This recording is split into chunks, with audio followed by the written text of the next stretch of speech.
पनीर के पराठे। पावनी घर की इकलौती बहू थी। सास पूर्वा बहू के आते ही घर की चाबी बहू को सौंप कर ज्यादातर समय हरि के भजन में ही बिता रही थी। पूरी घर की जिम्मेदारी बहू पावनी के ऊपर ही तो थी।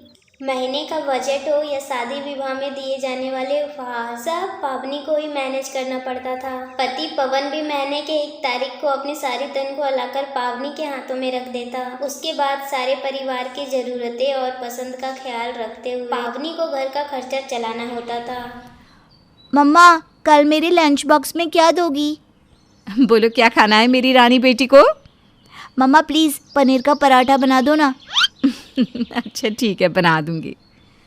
हाँ, मुझे भी ना टिफ़िन में पनीर पराठे ही देना, काफ़ी दिनों से खाए नहीं। पति और बेटी की फरमाइश सुनकर बाजार से थोड़े से पनीर लाकर दोनों को पनीर के पराठे बनाकर टिफिन में पैक करके दे देती है। सुबह के समय आहा, भाभी कितनी अच्छी खुशबू आ रही है। क्या बन रहा है? वो रुचि, तुम्हारे भैया और गुड़िया पनीर पराठे खाने की जिद कर रहे थे, तो बस वही बना रही थी। भाभी ये तो गलत बात है ना। आपको पता है मुझे भी पनीर पराठे पसंद है, तब भी आपने बस भैया और गुड़िया के लिए पराठे बनाए। मेरी तो कोई वैल्यू ही नहीं है इस घर में। क्या बात है दीदी, किस बात पर मुंह फुलाए खड़ी हो सुबह सुबह? कॉलेज नहीं चलना क्या? लाओ भाभी टिफ़िन दे दो, मेरी तो क्लास है, मैं निकल रही हूँ। हाँ ले जा टिफ़िन, तुझे कौन सा पनीर पराठा मिला होगा? तू तो वही रूखे सूखे सादे पराठे और अचार से ही काम चलाएगी मेरी तरह। अरे दीदी, किसने खा लिए पनीर पराठे? क्यों गुस्सा कर रही हो? भाभी की लाडली बेटी और भैया ने। हम लगते ही क्या है भाभी के, जो हमें स्पेशल लंच मिलेगा? हे भगवान, इन पराठों ने तो सुबह सुबह घर में धर्म युद्ध छिड़वा दिया। अब अगर इन्हें पनीर पराठे नहीं मिले तो भेदभाव करने वाली भाभी के रूप में इतिहास के पन्नों में मेरा नाम दर्ज हो जाएगा। अब इन दोनों को कैसे बताऊं कि सच्ची बात तो यह है कि घर का बजट मेरे हाथ से फिसला जा रहा है। देखो रुचि, राखी, मैंने तुम दोनों और गुड़िया स्वीटी में कभी कोई फ़र्क नहीं किया है क्या? वो बस सुबह सुबह जल्दी रहती है ना, तो मैं तुम दोनों के लिए सिंपल पराठे बना दिए। वैसे मैं भी सोच रही थी शाम के समय ना सबके लिए पनीर पराठे बनाती हूँ। रोज़ रोज़ सब्ज़ी रोटी खाते खाते थोड़ी बोरियत हो जाती है। ओह सॉरी भाभी, मैंने बिना सोचे समझे आपको इतनी सारी बातें सुना दी। आपको तो पता ही है पनीर मेरी कमज़ोरी है। आप तो मुझसे सच्ची बहुत प्यार करती हैं। बेस्ट भाभी हो आप सच में। अच्छा ठीक है, मैं निकलती हूँ, शाम में जल्दी आ जाऊँगी। आज तो पार्टी करेंगे शाम को। पनीर के पराठे खाने के खुशी में रुचि तो खुशी खुशी घर से निकल गई, लेकिन पावनी का दिमाग अब सुन्न हो रहा था। माँ जी तो मुझे चाबियाँ देकर ऐसे निश्चिंत हो गई है जैसे इनका बेटा कोई कुबेर का खजाना लुटाकर मेरे हाथ में हर महीने रख देता हो। इस घर की तो वही कहानी है, आमदनी 98 और खर्चा रुपया, ऊपर से सबकी अलग अलग फरमाइश। अगर पूरी ना हो तो सब मिलकर मुझे ही बुरा बना देते हैं। अब एक आदमी की कमाई में 7 लोगों का खर्चा चलाना कोई मजाक तो नहीं है। करूँ भी तो क्या करूँ मैं? अरे पावनी बेटा, एक कप चाय बना देना। हाँ ला रही हूँ माँ जी। काफी देर तक बहू पावनी चाय लेकर के नहीं आती तो सास पूर्वा रसोई में ही आ जाती है। अरे चाय बन गई तो दे क्यों नहीं रही? ये रसोई में खड़े होकर कप क्यों घोर रही है? अरे कुछ नहीं माँ जी, वो मैं कुछ सोच रही थी ना तो ध्यान हट गया चाय से। क्या हो गया बहू, इतनी गुमसुम क्यों खड़ी है? क्या बताऊँ माँ जी, अब महीने के आखिरी दिन चल रहे हैं, ले देकर चंद ही रुपये बचे होंगे मेरी गुल्लक में। अब अगर उनसे पनीर खरीद लिया तो बाकी के खर्च का क्या होगा? समझ रही हूँ। रुचि ने फरमाइश करी है ना, तो तुझ पर जोर तो पड़ना ही है। सरगम या स्वीटी ने कहा होता तो तू खुशी खुशी बना देती, फिर तुझे घर खर्च की चिंता थोड़े ना सताती। इस घर में कोई बात समझना ही नहीं चाहता।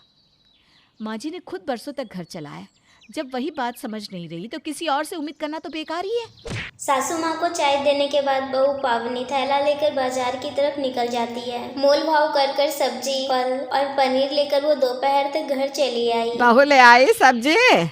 शाम के लिए पनीर भी लाई है ना? कभी रात को बहाना बना दे के भूल गई थी।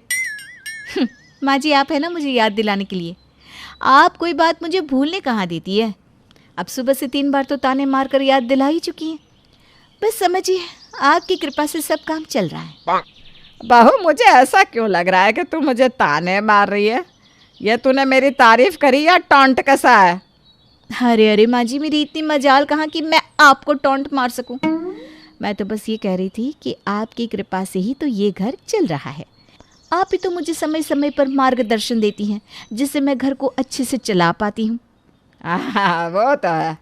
चल मैं तो कीर्तन में जा रही हूँ, तू ऐसा कर अपना काम निपटा ले। हाँ हाँ, आप नहीं कहती तो मैं काम थोड़ी निपटाती, कहीं घूमने ना निकल जाती। किसी एक को काम में मदद नहीं करनी इस घर में, लेकिन क्रेडिट सबको बराबर चाहिए।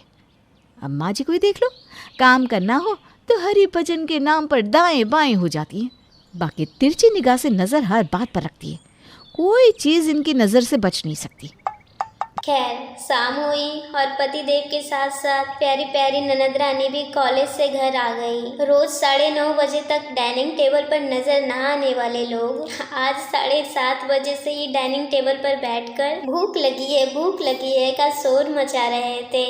वजह तो आप समझ ही गए होंगे। जी हाँ, जब रसोई में गरम गरम पनीर पराठों की खुशबू आ रही हो तो कोई कैसे खुद पर काबू कर सकता है। एक के बाद एक गर्मा गर्म पराठे आए जा रहे थे और सब लोग चटकारे ले लेकर साफ करते जा रहे थे। अरे यार पावनी, थोड़ा अच्छे से बर्गर बनाओ ना, पराठे खाली खाली लग रहे हैं, स्वाद नहीं आ रहा। पति की बात सुनकर पावनी ने पनीर की तरफ देखा और अपना सर पकड़ लिया।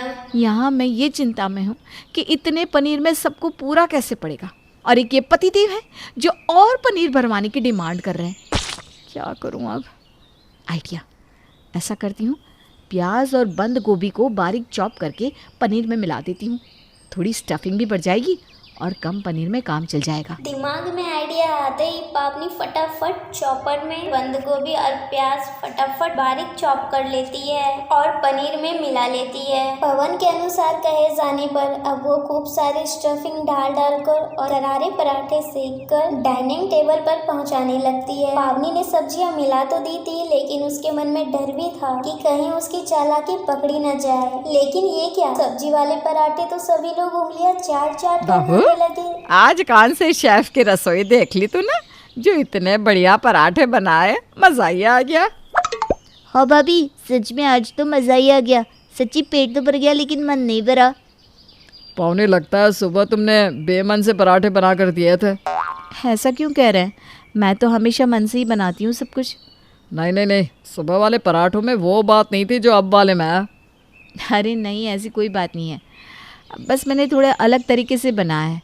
चलो आप सबको पसंद आ गए तो मैं ऐसे ही बनाया करूँगी। पावनी का फॉर्मूला हिट हो गया था। अब तो पावनी खुद ही खुशी हफ्ते में एक दिन पनीर के पराठे बनाने लगी थी, क्योंकि अब पनीर पराठों से महीने का बजट बिगड़ता नहीं था।